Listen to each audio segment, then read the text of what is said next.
memakamkan, mengkuburkan ibu saya, sambil saya dan tangan saya sendiri membawakan tanahnya menutupi kuburannya. Pulang ke rumah saya mandi dan mencuci tangan dengan sabun, tapi masih terasa tangan saya harumnya luar biasa, sampai tidak bisa kehilangan. 3 malam masih tersimpan harumnya itu. Saya bertanya lewat SMS, apa kelebihan ibu kamu? Bismillahirrahmanirrahim. Assalamualaikum warahmatullahi wabarakatuh. Alhamdulillahi rabbil alamin. Allahumma salli ala sayyidina Muhammad wa ala ali sayyidina Muhammad. Sahabat yang beriman yang insyaallah dirahmati oleh Allah Subhanahu wa taala, pada kesempatan yang sangat mulia ini mari sama-sama kita simak, kita dengarkan tausiah dari guru kita yaitu almarhum Syekh Ali Jabir tentang kedahsyatan surat Al-Mulk Tabarakalladzi. Untuk lebih jelasnya apa manfaat dan kedahsyatannya, mari sama-sama kita simak tayangan berikut ini. Saya semalam menerima kiriman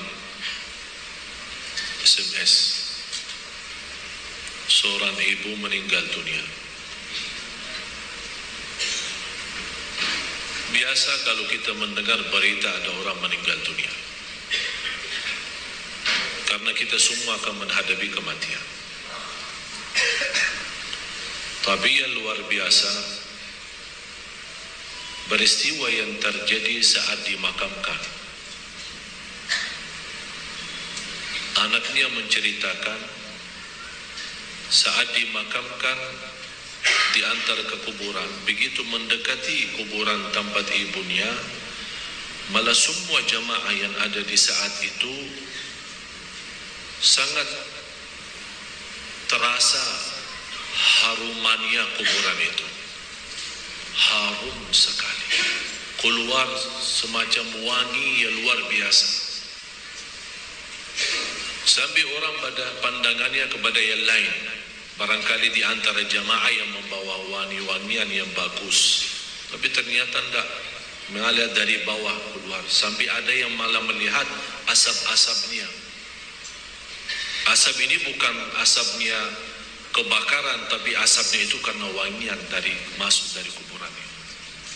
Sampai dikuburkan, malah kata anaknya, begitu saya sendiri yang nurun memakamkan, mengkuburkan ibu saya, sampai saya dan tangan saya sendiri membawakan tanahnya menutupi kuburannya. Pulang ke rumah saya mandi dan mencuci tangan dengan sabun, tapi masih terasa tangan saya harumnya luar biasa, sampai tidak bisa kehilangan. 3 malam masih tersimpan harumnya itu. Saya bertanya lewat SMS, apa kelebihan ibu kamu? Dia bilang, ibu saya biasa, malah orang awam, bukan wanita yang apa gitu, awam-awam biasa. Tapi setahu saya, ibu tidak pernah tidur sebelum membaca surat Al-Mulk, Tabarakalladzi biyadihil mulk.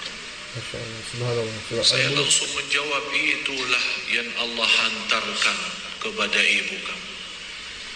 Dan inilah berita gembira bagi kita semua, sesuai janjian Rasulullah sallallahu alaihi wasallam. 30 ayat syafa'at li sahibiha min azabil qabr.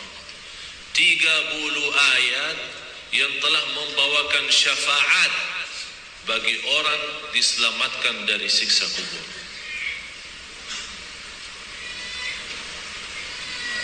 Dari situ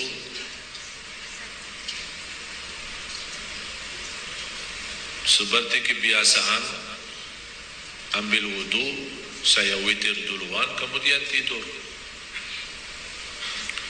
Apa yang saya lihat dalam mimpi? Bapak Ibu, yang saya lihat diri saya sendiri di dalam kubur. Sangat gelap, ngeri, malah terasa seramnya luar biasa, sampai tidak bisa saya bayangkan di saat itu. Tapi tiba-tiba sampai saya di situ merasa ketakutan dan kesepian, muncul sebuah cahaya di dalam kubur sendiri itu. Dan saya berteriak, siapa kamu? yang membawa cahaya itu. Dia langsung sendiri cahaya berkata, saya surat Al-Mulk. Tabarakalladzi biyadihi. Surat Al-Mulk. Saya sendiri di malam itu tidak sempat membaca. Saya bangun kaget. Saya ambil wudhu lagi dan membaca surat Al-Mulk. Baru saya tidur lagi. Saya memberikan nasihat kepada semua jemaah yang hadir. Tolong sampaikan pesan ini. Jangan tidur belum baca surat Tabarak. Karena kita tidak tahu kapan saatnya menghadapi kematian. Bisa jadi tidur kita adalah tidur yang terakhir dari dunia ini. Mudah-mudahan dengan kita mengkhatamkan hari kita dengan membaca surat Al-Mulk, Allah ampuni segala dosa kita. Dan Allah harumkan kuburan kita menjadi taman dari taman surga. Amin ya rabbal alamin. Al-Mulk surah yang luar biasa dahsyat. Saya mohon, biarpun ibu-ibu sedang halangan tidak salat, tetap mau tidur, ambil air wudu dan baca surat Al-Mulk. Baca surat Al-Mulk.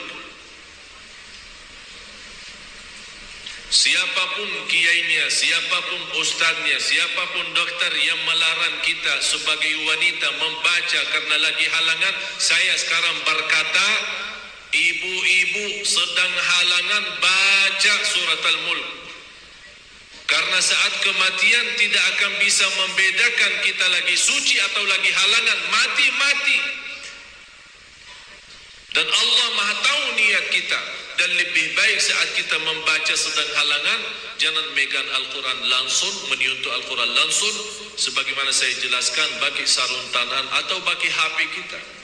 HP kita yang isinya Al-Quran, buka surat Al-Mulk di HP kita dan kita baca. Karena di situ Anda bukan megang Quran tapi megang HP. Begitulah kita rasakan. Kalau ya Allah, seandainya Engkau mencabut nyawa saya di malam ini, saya sedang halangan, tapi ya Allah, saya membaca surat Al-Mulk. Niatkan diselamatkan ya Allah dari siksa kubur.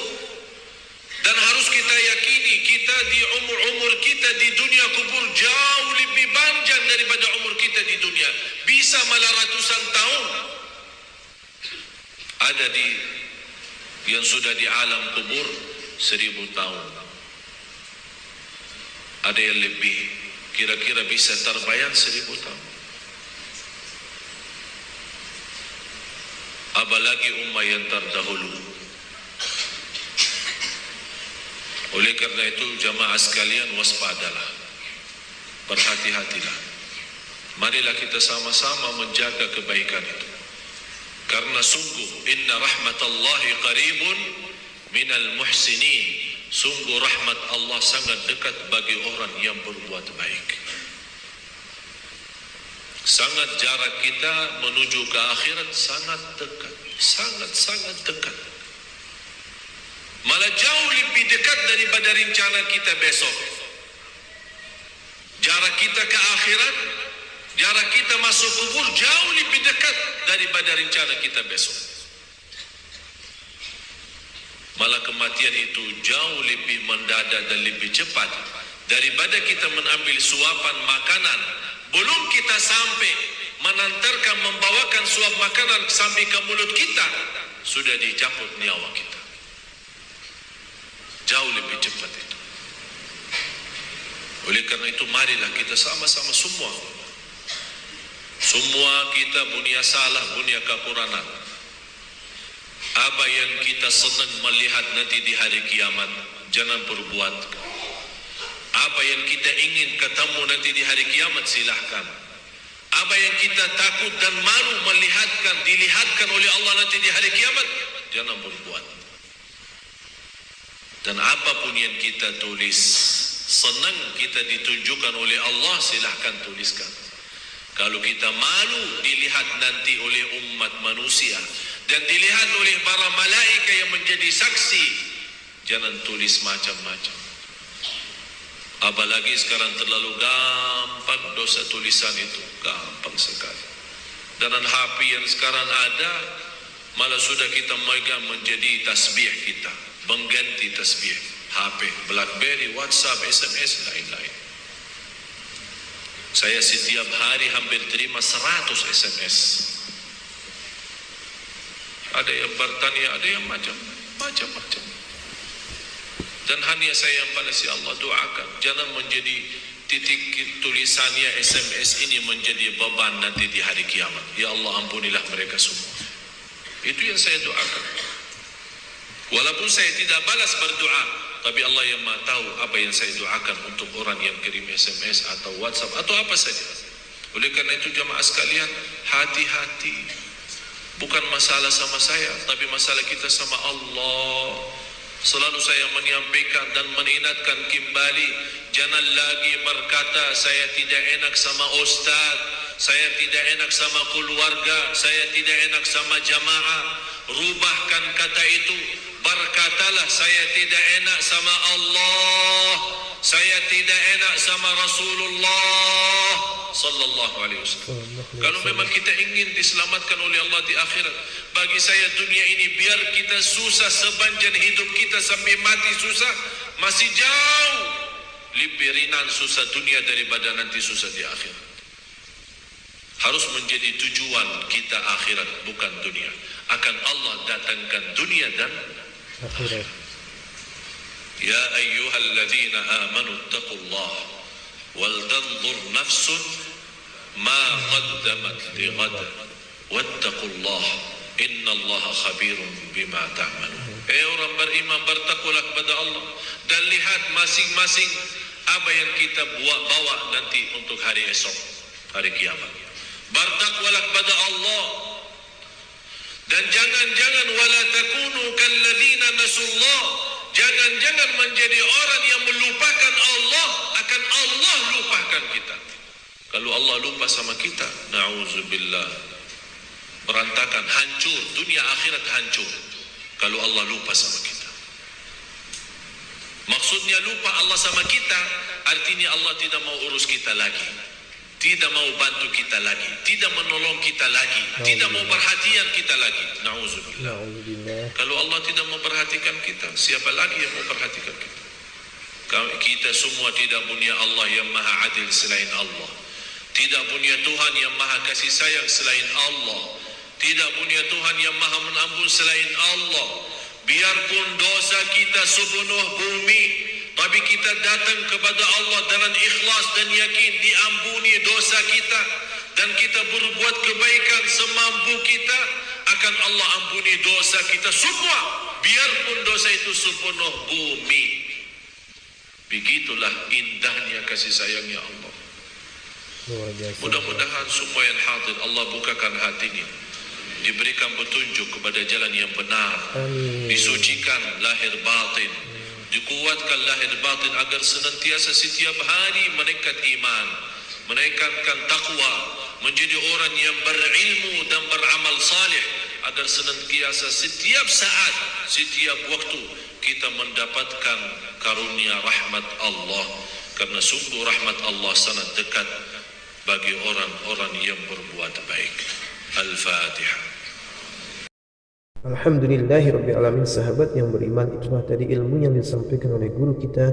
Mudah-mudahan bermanfaat, mudah-mudahan kita dapat istiqomah mengamalkan surah Al-Mulk. Tabarakalladzi, setiap harinya, kalau tidak bisa siang malam, pokoknya setiap harinya kita harus membaca surah Al-Mulk, karena kedahsyatan yang sangat luar biasa, yaitu menjaminkan dari siksa kubur. Mudah-mudahan kita selamat dari siksa kubur. Amin amin ya rabbal alamin. Mudah-mudahan kita semua, keluarga kita, sahabat-sahabat kita, guru-guru kita, kaum muslim dan muslimat dibebaskan dari azab kubur. Amin amin ya rabbal alamin. Dengan cara kita memperbanyak istiqomah setiap harinya membaca surah Al-Mulk. Mungkin itu saja yang bisa dapat sampaikan. Kurang saya mohon maaf. Saya akhiri. Wassalamualaikum warahmatullahi wabarakatuh.